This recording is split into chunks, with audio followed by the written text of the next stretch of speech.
Yeah, I'm here with Will today, who just took out 6th at our most recent regional in Melbourne here for our Dragon Ball Super tournaments. Do you want to tell us about the day?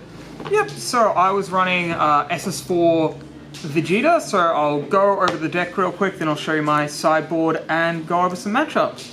Alright, we'll start with the obvious. Heart Shark SCR, you're running blue, you want to be mono blue because of the leader, there was never any other consideration. What makes this deck unique, at least compared to the other blue piles, is the ramp aspect. So obviously when this leader hits you, you get to ramp a mono blue energy from the top of your deck. These are the 8 cards that allow you to do it. This is the best one to open with as it gives 15k power and allows you to draw a card on your own turn. This one allows you to gain 10k power, and if it's on your turn, you get to bottom deck one of their cards that has a higher energy cost than their current energy, and if it's on their turn, you get to draw a card and bottom deck one of their 2 or less creatures. Honestly, the first effect did not come up very much. There just weren't a lot of decks that I played that had accelerated threats. However, the secondary effect, just being able to draw a card and be a blue pseudo combo with all the untap you have, was massive. I was able to combo out of a lot more swings than I otherwise wouldn't have been able to, or just draw into a defensive piece on my opponent's turn, which saved me quite a few times.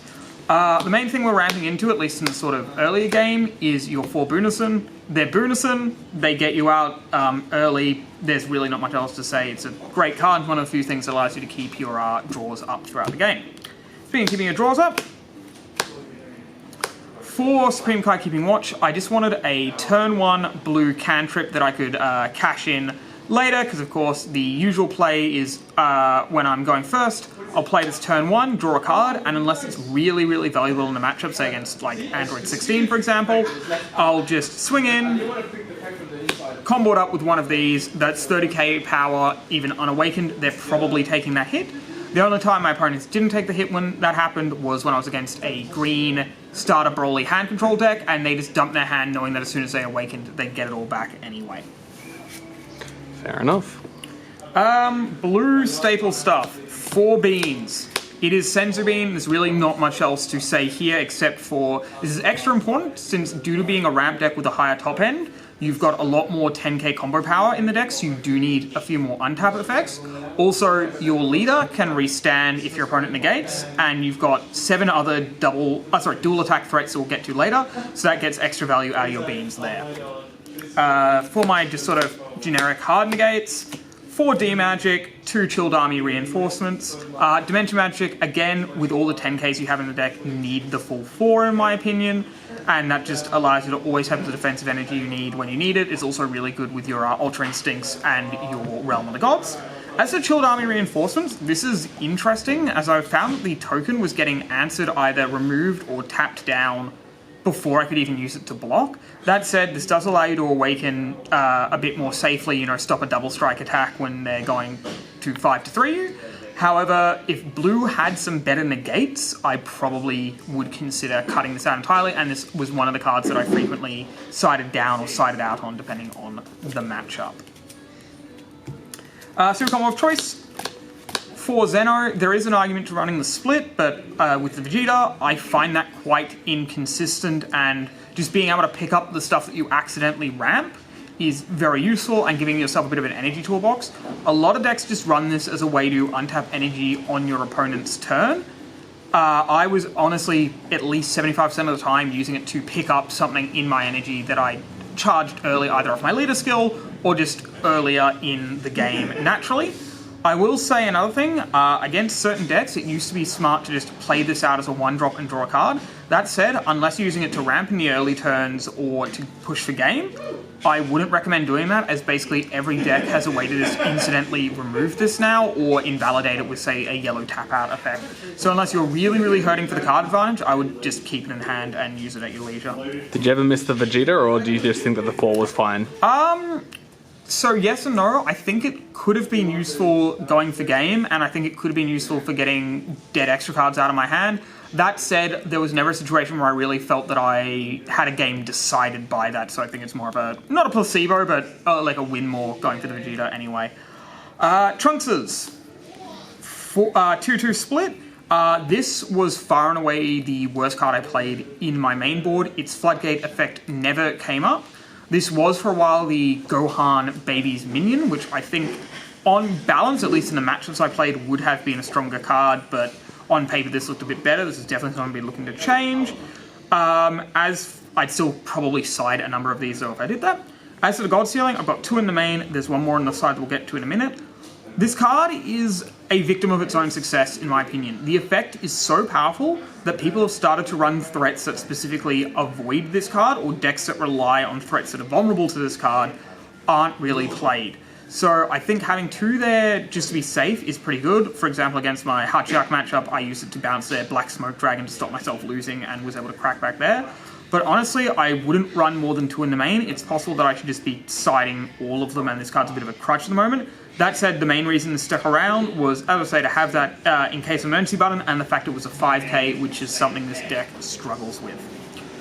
As for a card that I was very impressed with throughout the weekend, 2 of this Miraculous Transformation. So this is a new card from the new set.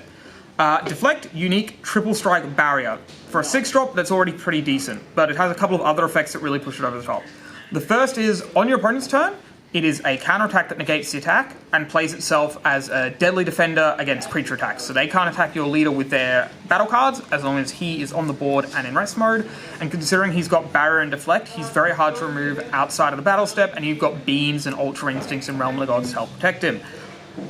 He also gets 1 energy cheaper for every energy your opponent has, so he can become a 3-drop, and he's just a pretty good floodgate in blue. Again, not perfect, but also the fact that he's just such a powerful threat on the backside. Like 20k Triple Strike, which has Barrier, so you can't remove it with anything like that, is really no joke, and it just allows you to put on a lot of offensive and defensive pressure. I wish it was a 5k. If it was, I'd run the 3rd, but unfortunately, you've only got so much space for 10ks. The last sort of defensive floodgate I run was 1 copy of Ready to Rumble. It's honestly possible that some of the trunks should have been more copies of this. This was pretty good. However, it has a couple of key weaknesses. I mean, 1, it costs 4, but outside of that, it's a 20k. It doesn't have Deflect, so that means stuff like Omen of Awakening can take care of this really easily, and if you've tapped down 4 and this gets dealt with, you're probably dead. Also, if your opponent doesn't need their energy, they can just swing through this. Yes, they need the energy to do so, however, you know, that's still probably going to be 4 or 5 swings depending on the point of the game.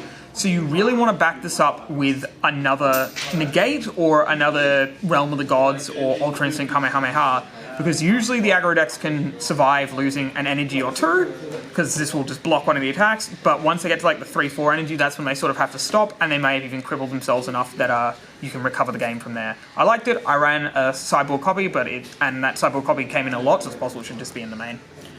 As for my sort of, I guess, middle of the game threats, go over these in reverse order. Calamity Challenger was always fine. It was never amazing, but it comes in, it draws you a card, and what it's really good at is helping to clear weaker unisons, like the Piccolo unison, out of the red decks.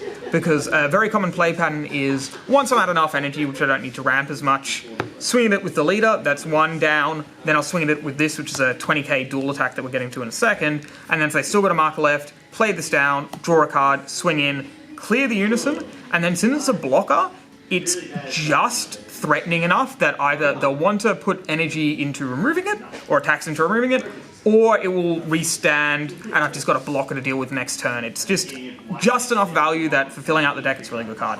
This card, on the other hand, was amazing. Dual attack, 3 energy, 20k, so it's decent enough already. It's got a counter skill, which honestly never came up for me, and there were times where I could have used it where I chose this hard cast instead, as it just plays the card. And when it comes into play, you choose 2 of your opponent's battle cards. Doesn't matter the energy cost. As long as they don't have Barrier, you get to put them in at the bottom of your opponent's deck.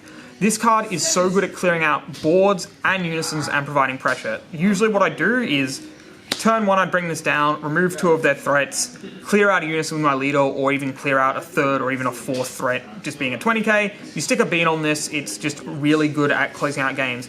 I don't want to say this is our fighting against fate, but it's not far off. That's an absurd blue card. It is insane, and it's a common. It's great. Baby Ape. It's slightly better in this deck because you can get it out a little bit earlier, and you can also have situations where you can double Baby Ape if required, say against a yellow deck with the cooler counter. This allows you to just do that. Yes, you won't get the second ape out, you won't get the draw, you won't get the removal, but you can still do the counter. It will just immediately go to the drop area. And now for the slightly controversial part of the list. My ramp package. 2 Vegeta, 3 Kale, 0 Android 17. Spoiler alert, there are no Android 17s in the sideboard either. I'll go over my logic behind that in a second, but I'll start with the cards that are on the table now. This card served a lot of little niches. First of all, 5k for a big ramp top end, that's very important. Second, 30k blocker that restands itself. Look, it's not the hardest thing in the world to deal with, but you have to deal with it, so not too bad. And third, when it comes into play, you reveal the top cards of your deck. If they're mono blue, you can either add them to your hand or into your energy inactive mode. All our decks are mono blue as you've seen, so that's not going to be a problem there.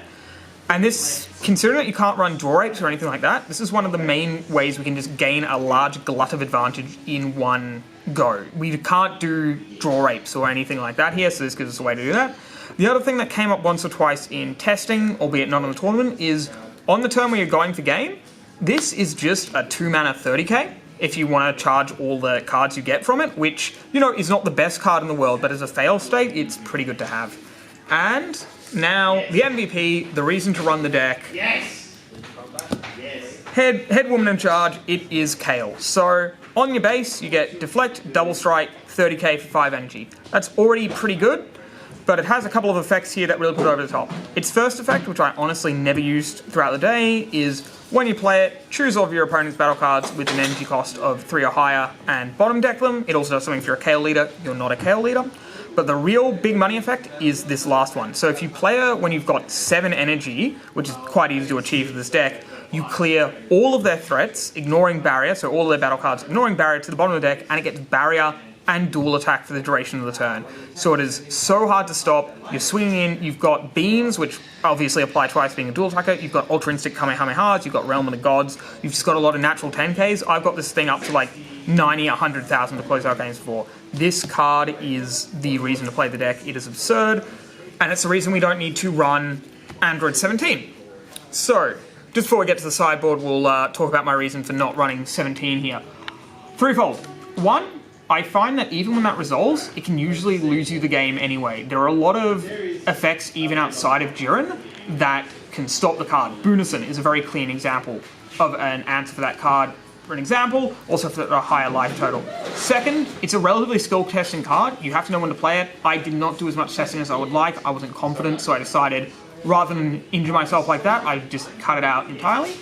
Third is this was best of one sideboard. People saw the deck, they decided in Jiren, so that would just immediately counter me. I don't even get that free game. And honestly, it's just, they're now running a bad card, which is always great. And the final reason is, I think it's really strong when you can pair it with another threat that survives it. So, Bunison is a great way to gas back up, but that's really the only thing we have. We don't have the draw apes that Soul Striker does, and I think you really need that pairing to really put that card over the top, or have a leader that can gain a huge amount of advantage on its own. This card's only drawing 1 card. Your Bunison will draw your cards, so at best you're at 2 cards afterwards, and I just don't think that's very good when your opponent's likely going to have a board remaining. How many times was Jiren sided against you? At least 2 or 3 that I saw, or was told after the game. So yeah, that was definitely very good. Alright, sideboard. Tragedy Overground. I sided this in once. Admittedly, I didn't fight any of the matchups such as Sin, which I thought this would be very strong against, or U7. Kind of regret it. I think it's possible this should be a 4th Kale. I'm not 100% though. This does permanently answer the threats though, which I do like. Another Ready to Rumble. This came in a lot in any matchup where I just wanted to upgrade my negate density. It was pretty good. It's obviously hard to see how much it mattered having 2 copies versus 1 copy, but I saw it when I needed to, so that was fantastic. Third, God Sealing, same logic there. If they've got a big threat that I just need to hold this up against, I have access to it. Skip that one for a second. 2 Dirty Burst. This has become pretty common in blue sideboards lately. This never really came in aside from the Meki Kabura matchup I had, and even then it wasn't that impactful. Honestly, the main reason I bought this in was it was just another negate, and even then I have better on the side. It's possible I keep running this, but honestly, even yesterday when I was playing at locals against U7, it felt kind of medium anyway, so I don't know. I'll have to explore that a bit more. Marvel Bar. I just like having this in blue sideboard. It's a nice little catch-all. There are quite a few annoying threats running around at the moment that either have dual attack or some sort of effect when they're just left on the board, like say the Miraculous Comeback Goku that I showed you earlier, and this is just a nice clean answer to that. Unfortunately, we don't have Petrification, so this will be the next best thing. Borgos is the next card. Concession against some of the other blue decks, although I didn't fight any blue decks outside of Android 16. This did, however, come in my Green Broly hand control matchup, because it's a barrier 1-drop that can't be hit by Dormant Potential. It draws you a card when it comes into play, so it's effectively a very good way of storing 5k combo power on the board for when you need it. And it came in pretty good in that matchup, so always make sure to know exactly what all of your sideboard cards can do, basically because you'll usually find some weird places to put them in. Intoxicated by Justice. This is an interesting one. So what this card does is it negates the attack as long as you don't have a field spell, which we don't run in the deck. That was just basically so Baby couldn't abuse it, but that deck's dead now. Then you pick one of your opponent's 1-drops ignoring barrier, and either put it to the bottom of your opponent's deck, which is what this is usually used for, basically hate bears like say opposing Borgrosses, for example. Or your opponent can choose to put it in their life face down. Either way, you get to untap an energy and draw a card. This card didn't really come up at all, and it is a bit of a weird one in best of one side, because you are playing that like will they won't they side in the hate game. It's sort of like having it in the main board, and I don't think I'd run this in the main board. It's a weird one, I'd have to test with it more, but I feel it's a card that I'll know if I want it when I feel its absence. I did have some hate cards sided in against me throughout the day, but they never felt that impactful, just basically because I could stall out the game and then drop Kale, and you know, that deals with them pretty cleanly. And then the last bit of the sideboard, which is a bit of a cute tech. 2 SS3 Goku, 2 SS4 Goku. Start with the SS4 Goku. When this card comes into play, it puts a floodgate on your opponent's next turn, which says your opponent can't attack you with battle cards unless they pick a battle card with energy cost 2 or greater and bottom deck it. Now, there are a couple of things that make this a little bit more tricky. First of all, they cannot pick barrier cards with this effect because it's your effect. It's sort of like the riposte clause there. The second part is they can't pick cards that will become an illegal target upon resolution.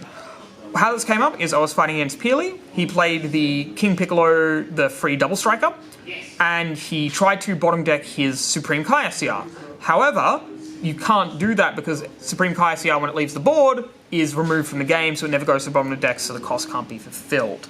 Its -2 effect is when you the one you use almost always when you play this. Choose all your opponent's battle cards, ignoring barrier, return them to the owner's hand. So it's this 1-2 combination of you put the floodgate on them, then you take away all their material to free pay for the floodgate. Then next turn, it's got -1, draw 2 cards, put a card from your hand on the bottom of your deck, just a nice bit of filtering, get like a dead extra card in there if you want to go for game, that sort of thing. You can bounce it again, but I usually find that's not that useful because they get their enter the battlefield effects off again. The second half of the combo, and this is always brought in as a package if we're bringing them in at all, is this Overflowing Spirit. So this is a 2 energy negate that negates the attack, gets a unison back from either your unison area or your drop area, and then plays itself. Notably, since this is all in the counterattack window, even if it can't legally get played, say if your opponent's got the Vegeta Unison minus on you, you still get the full effect. That's all good. Then it applies a bit of pressure. You pull this back, or I guess if you're in real dire straits, you can pull back a Unison. Slam it back down, floodgate, bounce, and you've just got this sort of mini loop that you can value grind your opponents out with, and against the sort of mid-speed aggro decks like King Piccolo, it is very, very deadly. How often did that come up? It only came up in the King Piccolo game. I also sided in the Vegeta Zeno game. Unfortunately, I didn't get to the point where I could play this out. I think he killed me on 4 energy. Which, rather neatly, brings me to my matchups. Apologies that I don't remember everybody's name throughout the day. We were trialing the new Bandai TCG app, which, whilst it works reasonably well, it encourages you to use a nickname, so a lot of people weren't actually using their real names, which made pairings a little bit harder. Bit of feedback for Bandai there. Aside from that, the app was actually very helpful. My round 1 matchup was against a Green Margin Vegeta player, and I'll be honest, being the first game of the day, we were both playing a little bit fast and loose. I had a turn where I probably could have killed him, but decided to just sit back defensively, Almost lost the game for that. In fact, he had the game on board, and if he sequenced it better, he could have taken it there. Thankfully, he didn't see the line, and I was able to hatch him, turn around, crack him back with Kale, I believe. Game 2 was against a Wish Mechikabura, and this was not a very good matchup for him. He even admitted it outright. Trunks does a lot of work in that matchup. Dirty Burst does a lot of work in that matchup. And honestly, our main girl, Kale, does a lot of work in that matchup. I drew all my Kales in that matchup, and it just buried him. I believe it was something like turn 5, play a Kale with summon energy up, wipe his board, swing, he had to combo a bunch out of that. Turn 2, next turn, I did it again, same thing. Turn after that, he played Mechikabura, naming Kale. Then next turn, he swung in a bunch. I managed to Zeno back my third Kale from energy, defended out that turn, played the Kale on that point. He's like, nah, I've had enough. Good game. My third round was, I believe, against Peely. This was the Red King Piccolo matchup. And yeah, the thing that really won me the game there was the 2 unison, 2 negate package there. Just allowed me to have enough recursive advantage that I was able to win that out. Fourth round was my first loss of the day. I went X2. This was against John, my teammate. He was playing A16. It was a very close game. However, he was just able to grind me out on the last turn. He said if I'd blocked my Boo Unison early in the turn, he wouldn't have been able to kill me. That said, I had a look at my next 2 draws, and they weren't that great, so I don't know how that would have gone either way, and I had to make a judgment call, and unfortunately, it was wrong. My next match was against Blake, our lovely cameraman.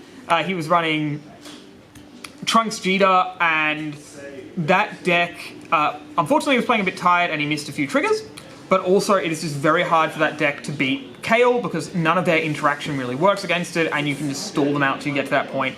I actually didn't even ramp against him in that game, if I'm remembering correctly. I had one time to ramp later in the game, but I think it was on 9-10 energy. I saw it was a Ultra Instinct, because you can choose not to ramp if you want, and I thought, nope, this card's going to be more useful for me pushing for game next turn. I'm going to keep it on top. Aside from that, just played as a vanilla blue leader, I guess, with the restand effect. Yeah, don't play an event that's a big day on 3 hours of sleep. It's not good. Yeah, do not do that. Next one, I fought my other loss, which was Gogeta Zeno player. Very good player. I believe his name is Alex, if my memory serves. Unfortunate game as well, in the sense that he played it incredibly well, and he definitely deserved to win that.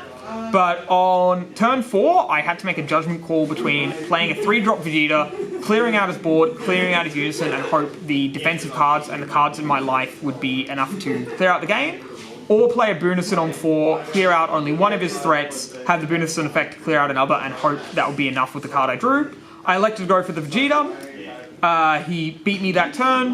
Look at the top card of my deck, Baby Hatch. Unfortunately, sometimes you just have to play to the out. I made the call that it was probably more likely that I'd be able to survive if I cleared his board, used the defense cards in my hand, and hope for a Hatch in life, rather than hoping it was literally the card on top of my deck, because there are other plays in my life, like Chaining Dimension Magics, that would have got me out of that. But, alas. The next round I played, we're coming into round 7 now, that was against a starter hand control Broly. And I admit, I drew exactly what I needed to clear out that matchup. I drew a lot of my cantrips early, which allowed me to keep a big hand size. I drew a couple of Kales in a row exactly when I needed to clear out the game. And in my opening hand, I saw the 6-drop Vegeta, which I think I grabbed 3 cards off and charged 1 just because I needed the defense that turn. And that just allowed me to clear out the game and be another aggressive body. Very hard matchup though. You know, green and blue, never the greatest thing in the world. Finally was my favourite match of the day, one of my favourite matches I've played in quite some time, Jake playing Hachiak. This was a real back and forth. 2 incredibly grindy decks. I think I was on 2 cards left in my deck by the end of it. Super grindy game. Thankfully, the way the deck's built now with Kale and with Vegeta and with my leader, I've got quite a lot of dual attackers and a few big threats. Honestly, the real MVP, aside from Kale and Vegeta in that deck, was actually the miraculous Goku, because it was just this huge triple strike threat that I kept presenting with, and then he'd have to clear that out before clearing me out, which was really, really good. And the game was just decided in the end when he went for a Black Smoke Dragon. I was able to hard cast a God Sealing Trunks, drop down a Kale, have my, I think I had like a couple of unisons, and I just went like swing with unison, swing, tapped them all out, went in with Kale, got it up to like 100k or something like that, and I think I won by like 5-10 combo power. It was nuts. Either way, that got me to 6. Thankfully, John and Benny managed to take out the event in 1st and 2nd respectively, so that was really good. Great showing for the team. Yeah, I think that's basically it for the deck, so I guess I'll just go into shoutouts. Of course, first of all, Collector's Company. The shameless plug. Yep, shameless plug. Look, they're the sponsor of the channel you're watching this deck profile on now. Get your cards there. We'll have the new setup soon. I believe we're going to have the ultimate deck up, but don't hold me to that.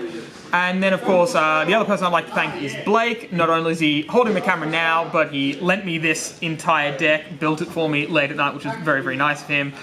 Helped me with a bit of testing as well, and then also just the rest of the people at my 2 main locals, which are Next Level Games and Cardtastic. A lot of them did really well in the event, and it was great to see. Other than that, yeah, now it's done. All right.